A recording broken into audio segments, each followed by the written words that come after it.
አመሰግናለሁ። የኢትዮጵያ ፕሪሚየር ሊግ በ24 ጎሎች አጠናቀሻል።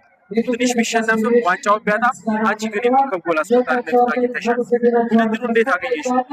እሺ አመሰግናለሁ። በመጀመሪያ ያው እግዚአብሔር ይመስገን ለዚህ ያደረሰኝ። ያው ዋንጫውን በማጣታችን በጣም ተሰምቶኛል፣ ግን እግዚአብሔር ይመስገን ሁሉም ነገር ያው እግዚአብሔር ሲፈቅድ ነው የሚሆነው። ዛሬ ባይሳካ ነገ ይሳካልና እግዚአብሔር ይመስገን። በግሌ ጥሩ ጊዜ አሳልፌያለሁ። ቡድኔም አሪፍ ጊዜ ነበር፣ ግን የዛሬው ጨዋታ ያው እግዚአብሔር የፈቀደው ነው የሆነውና እግዚአብሔር ይመስገን አሪፍ ጊዜ ነበር።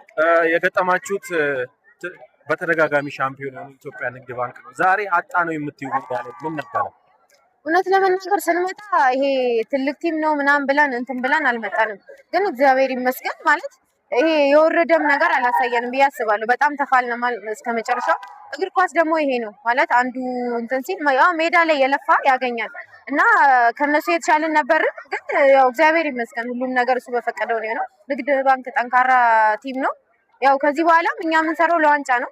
እግዚአብሔር ይመስገን ለዚህ ነው። ባለፈው ዓመት በሲዳማ ቡና ቆይታሽ በተመሳሳይ ጎሎችን አስቆጥረሽ በኮከብ ዝርዝር ውስጥ ነበር። ዘንድሮ ደግሞ ከፍ ባለ ደረጃ መጥተሻል።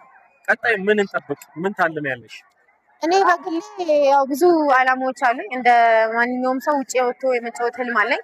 ያንን ነገር ከእግዚአብሔር ጋር አሳካዋለሁ ብዬ አስባለሁ። እየለፋው ነው። ያው እግዚአብሔር ደግሞ ስትለፋ ይረዳሃል እና ሁላችንም ያው ኢትዮጵያ ላይ ያለን እግር ኳስ ተጫዋቾች በዚህ መንገድ ብንመራና እኔ በግሌ ብዙ ማሳካት የምፈልጋቸው ነገሮች አሉ። ናሽናል ቲም ከዚህም ካለበት ደረጃ ኢትዮጵያ ሴቶች በጣም ብዙ አቅም አለን። ያን ደግሞ ከፍ አድርገን ለማሳየት እኔ ደግሞ በናሽናል ቲም ደረጃ የሚጫወተው ፕሮፌሽናል የመጫወት ህልም አለኝ።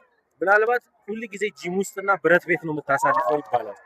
ምናልባት እነዛ ነገሮች ዛሬ ላለሽበት ጠቅሞሻል? አዎ ያው ኢንዲቪጁዋል ትሬኒንግ በጣም አዘወትራለሁ። ማለት የጥንካሬ ስራዎች ማለት በግል የምትሰራው ነገሮች ሜዳ ላይ ብዙ ጊዜ ኮቾች የሚሰጡትን ነው የምትተገብረው እና ከሜዳ ውጭ ያለውን ነገር ደግሞ በጥንካሬ አሳልፋለሁ ብዙ ጊዜ። ያ ነገር ጠቅሞኛል ብዬ አስባለሁ።